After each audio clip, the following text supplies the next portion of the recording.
Hello everyone, I'm Ben, and welcome to a new video. Today I'd like to talk to you about politics more. I know, shocker, that seems to be like all I want to do anymore. But at the same time, I'm going to be recording this gameplay. I am playing it right now as we talk. A lot of people, you probably have seen the videos of like they're playing CSGO and stuff like that whilst they talk, and it's a pre-recorded video. I'd like to try something a little bit different. I think it would be either a little bit more challenging for me, or maybe it would keep my brain on focus, which is to play Minecraft whilst talking to you. I'm gonna be honest, I've already tried twice to record this video. Once actually on the same day as the Alaskan deal with Vladimir Putin and Trump, and another day, which was today, trying to record it, and it has not gone well both times. The first time, I started meandering on for too long, like Joe Biden, and the second time was like, I just all of a sudden stopped. I had no talking points, so I was absolutely confused with myself because I had a lot to talk about. I just had to remember everything. So I spent a couple minutes and I remembered everything I wanted to talk about. And hindsight is 2020, so I'm using my hindsight today, and I have written down everything I wanted to talk about on a Google Doc that's on my second monitor here. So now I can begin talking and not lose track, because maybe I have ADHD or something.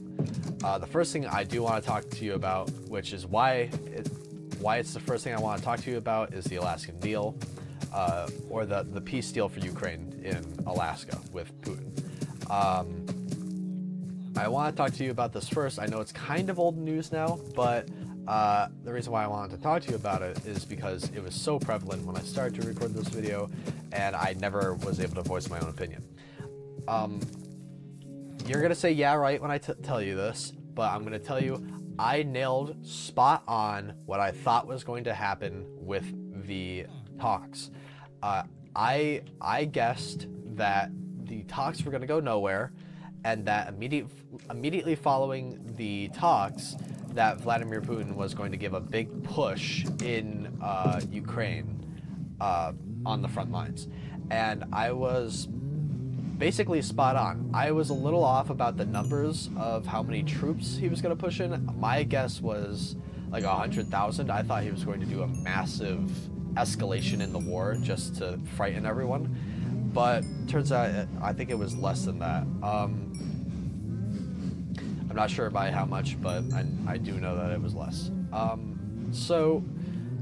And also I was right that the talks were going to go nowhere. What I didn't expect was that he was going to request that Donald Trump was to go to Moscow for the next meeting. That is absolutely insane. First of all, this strategy has been tried before in history. And of course, no one knows history anymore, so we're going to repeat it because it worked so well the first time. During World War II, there was a man named Neville Chamberlain. He was the British Prime Minister right before Winston Churchill. Now, Winston Churchill's strategy against the Germans was a lot different than Neville Chamberlain's strategy against the Germans. Churchill's strategy was shoot them. Chamberlain's strategy was, if I give them enough land, they'll just go away. And that obviously didn't work. He saw the negotiation of the Sudetenland from Czechoslovakia, and basically made Hitler promise not to invade any more land, and then he immediately invaded more land. And that's basically what we're trying here with Vladimir Putin. Vladimir Putin wants to take this little bit of land, and we're like, oh yeah, we'll give you 1/4 of Ukraine, and then I'm not going to invade anything else ever. That's just not going to happen. I can tell you that right now, that's not going to happen. Because what's going to happen is, even if he were to had agreed to that deal, it would have just given us probably a 5 to 10 year buffer zone of peace before he decided to declare war again on another nation. My guess would have been Georgia. The country, not the state. So now that they've had their talks and Putin did not agree to a ceasefire or peace at all, I can now first say I told you so, and second of all say, number two is that he should not go to that Trump should not go to Moscow for the next meeting. That would be a horribly bad idea. Imagine how weak that would put us on the stage. That to negotiate peace, we have to go to their capital to speak with them. BS. We shouldn't be doing that. Second of all, whilst Donald Trump is obviously a weak man, for not only in negotiating, but also in just his physical health, he's deteriorating before our eyes. I think Joe Biden was actually in better physical health than Donald Trump is right now. I believe, even with prostate cancer, Joe Biden is in a better physical state than what Trump looks like right now. So in order to combat the feeling of weakness that Donald Trump clearly has, he is sending troops to not only DC, but Chicago. That was announced this morning as I'm recording, is that he's looking to invade Chicago. Why? I don't know. He's just looking for any excuse to use the military, I guess. And that's throwing a lot of military veterans off, is that you can't... First of all, the first thing that threw the military veterans off should have been him calling Senator McCain a loser and sucker for being captured. He called a POW a loser and sucker and said that he likes his soldiers not captured. Second of all, the thing that pissed veterans off was the military parade that he made the military do, which was so stupid. And the third thing that should be pissing them off is having to be deployed to their own streets and to their own communities. The National Guard is made up of the people from the community that you're invading. So when you say you're deploying the National Guard to Chicago, you're deploying people from Chicago on people from Chicago. Not only are you deploying them, but now Donald Trump is, I just read an article about this, that he is looking to give the DC National Guard weapons. He's looking to arm them. And for what? Who knows? But, you know, I guess it's just whatever Donald Trump thinks at this point.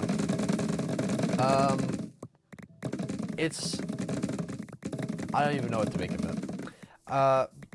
I'd also like to add a point onto this. This is not in my my to-do list of topics to talk about, but I did see on Twitter just the other day, about 1 or 2 days ago, JD Vance was arriving at some train station, it looked like. It was a big train station, and people were, especially this one man was yelling at JD Vance that he was, in fact, a couch fucker. Which, if you guys don't know that story, I heard that he fucks couches. I heard that this is a very big rumor that spreads around a lot, actually. And it's hilarious if he wasn't the Vice President of the United States of America that he has sex with couches. But anyways, back on topic. My next thing on my list actually is to remind everyone about the cuts to, basically the cuts to everything at this point in the federal government, especially the cuts to FEMA. Thankfully, this year we didn't have a bad hurricane season. However, this year is not over yet. While hurricane season has ended for these southern states, what a lot of southern states need to look out for now is winter coming up, especially Texas.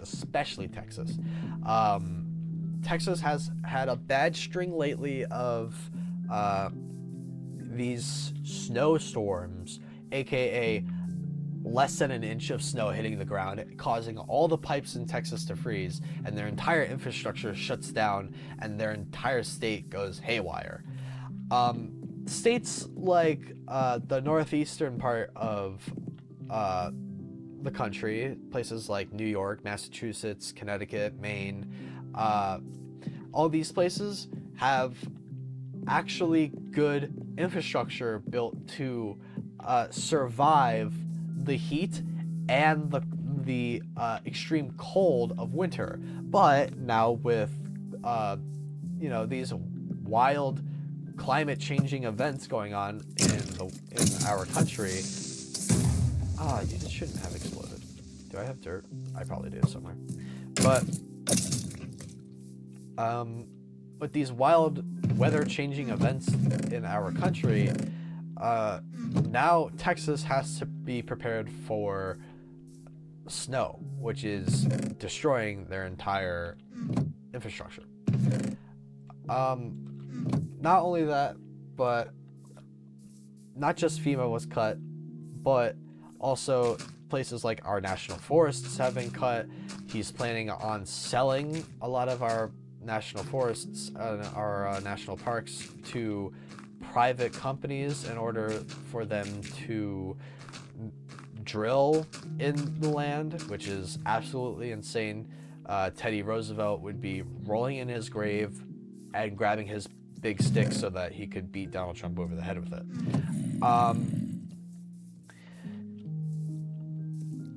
And on top of that, excuse me, sorry, I was distracted by a spider. I'd like to remind you all of the big beautiful bill that has passed. I want you to know that the Republicans were very clever about this bill. They know that their strategy and their talking points are widely unpopular with America. You suck. Because I'll quote Bernie Sanders, and he said along the lines of, if a Republican were to go on stage and to publicly admit that their policy was to sell off the lands and to make as much money for corporate America as possible, and to raise taxes for everyone, and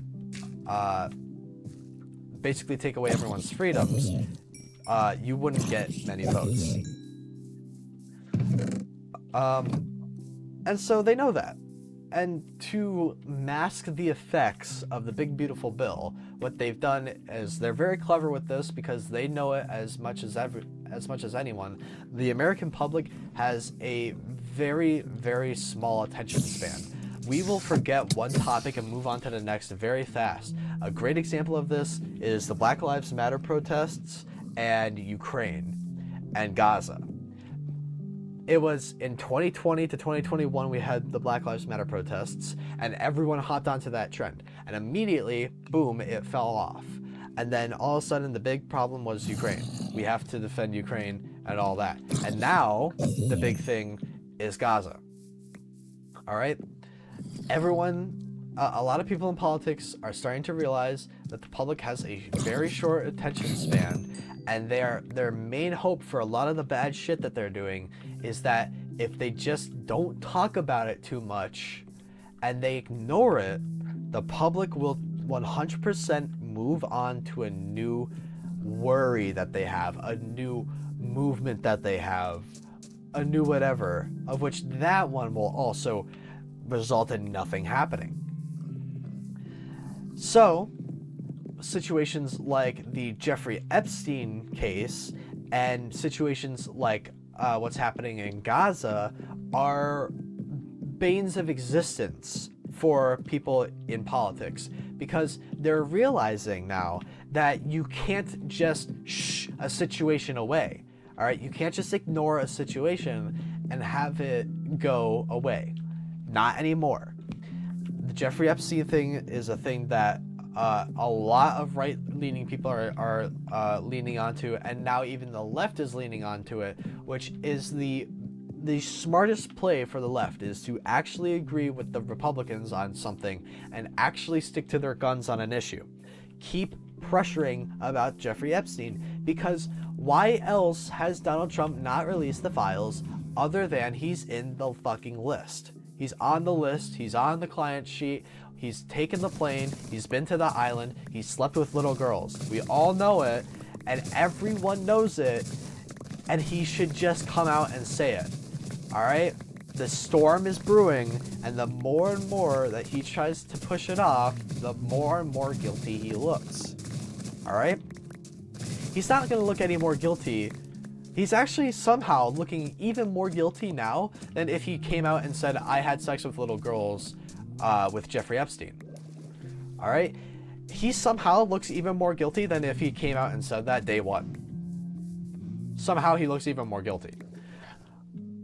So, keep pressuring everyone in the political hemisphere with these hot button issues, because they hate you when you start bringing it up again. Don't stop bringing this stuff up, because it's big. It's a big thing. Stuff like the humanitarian crisis in Gaza right now, where there's just a genocide happening before everyone's eyes, and it seems like our Congress is rolling over and just taking the AIPAC money right up the behind. Senator Sanders, again, he's honestly probably the most American senator we have anymore. Because he's not bought out by any of these humongous PACs, these super PACs that have bought out most of our government. And to show you just how much he's caring, Senator Sanders has gone on, is currently still going on a nationwide tour called the Fighting Oligarchy Tour. He is going across country with a lot of political speakers. Not only is he promoting other people, like-minded people like him, to overthrow the oligarchy going on in our nation, but he is also giving amazing speeches in a lot of different countries. I think last night he was actually in Kalamazoo, and he's giving great speeches. He is one of the few left-leaning voices left in America, and I am including in that list Kamala Harris, because what in the actual hell is Kamala Harris doing? Alright? She has been radio silent since she conceded the election against Donald Trump, alright? Absolute radio silence from Kamala Harris, alright? She has just now come out, finally, of the woodworks, and we found out what she's been doing for the last few months. What has she been doing? She's been writing a book on how she lost the election. Who cares? Who cares? Not me. You think I'm gonna buy a book by a loser telling me how you lost? No, try again. Keep campaigning. But no, she's fucking thrown in the towel at this point. And you know who's taken her place? Gavin Newsom, which honestly is the Democrats' best shot at this point. I'm not saying he's the perfect candidate. Kamala Harris wasn't the perfect candidate. But at this point, what else does the Democrat Party have? Nothing. Absolutely not a thing going on. And like, if the Democratic Party was a person, the lights are on and no one's home. And in fact, the lights are dimmering. They're flickering in the windows. You can barely see through the Democratic Party's windows. There's nothing going on there. It's like, I feel like Joe Biden could be a better candidate right now, and he's half senile eating ice cream somewhere on a pier. Bring Joe Biden back at this point, because he's the best candidate we have. At least we have the name recognition of Biden. I I am completely and utterly ashamed at the Democratic Party right now. And I would like to circle back to a point that is actually a point of contention for a lot of Americans right now is Israel. Just the other day, when I say the other day, I at this point, I think I mean about a week or two ago, um, they had Ben Netanyahu had a journalist interview him, and he admitted to having thoughts that he was a part of an important spiritual mission that he's on, this important spiritual and holy war that he's fighting, and that he believes in the vision of Greater Israel, which, if you guys don't know what Greater Israel is or what that looks like, paint in your mind's eye a map of the Middle East, okay? Greater Israel's borders include the eastern part of Egypt. All right, if you cut Egypt in half, East Egypt goes to Israel. Syria, most of Syria goes to Israel. Lebanon, all of Gaza, some of Saudi Arabia even. This is basically a blanket threat. This is like if this is like if the Chancellor of Germany came out right now and said that he believes in Greater Germany, of which that would include half of France, Netherlands, Belgium, Poland, a large chunk of Russia, Denmark, going through the Baltics basically. Like, imagine if the Chancellor of Germany came out and said that right now.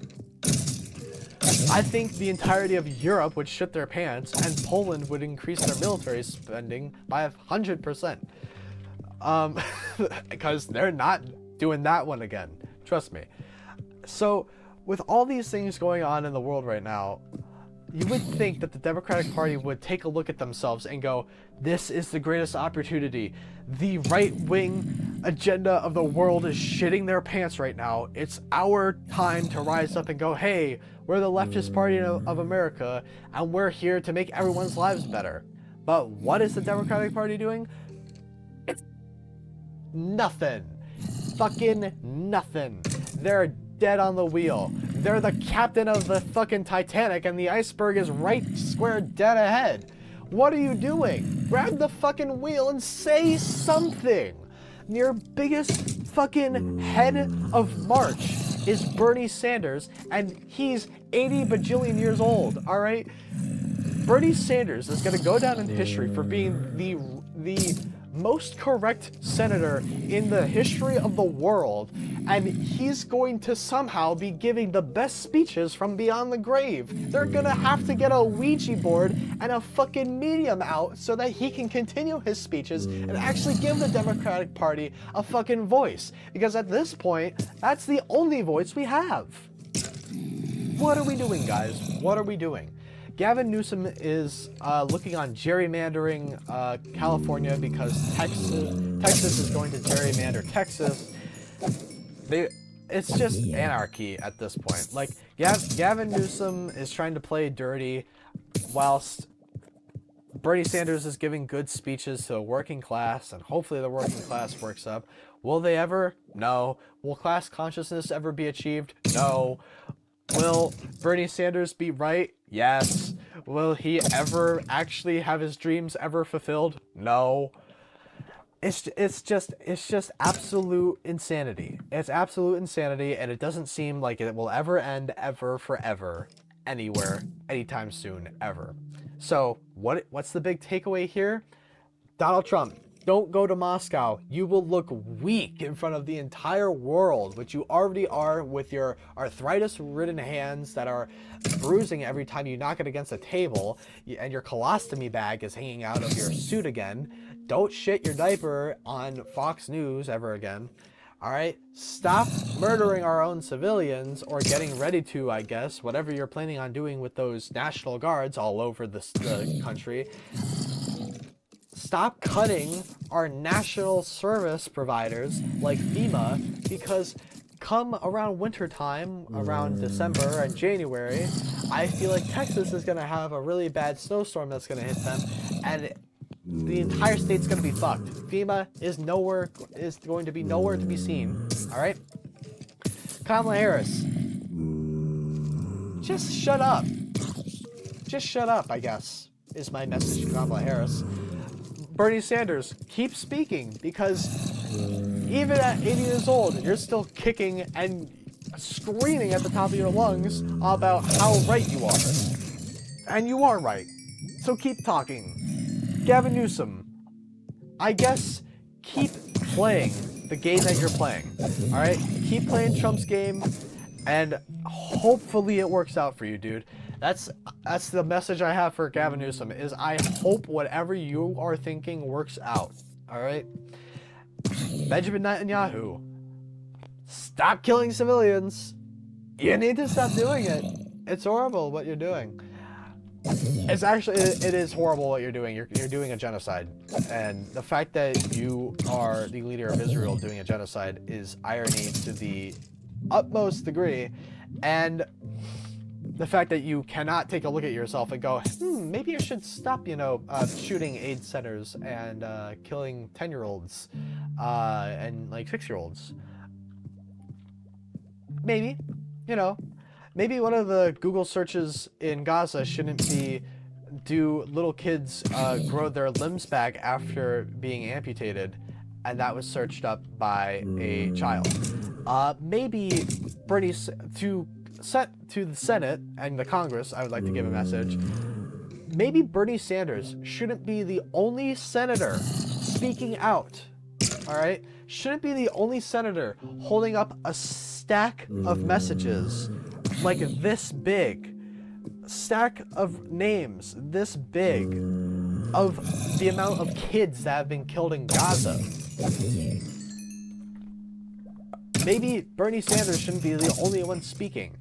The Democratic Party needs to stop taking money from AIPAC. Stop taking money from big PACs in general, because that's so stupid that our government is being bribed off, and we've legalized bribing now, especially from other countries.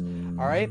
Maybe, how about we do some more lawsuits against Donald Trump about that Qatari airplane he got, and just in general, again, the message that's been shouted from the top of the hill since 2016, but I'll shout it again. Hey, Democrats, grow a set of testicles and do literally anything, please. Anyways, I've been rambling for 30 minutes, but this video has been much better than the other two. You should have seen the other two. They were tremendously awful. All right?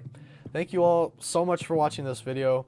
If you like this video and you like the format of me playing Minecraft whilst discussing politics, please leave a comment, like, share, subscribe.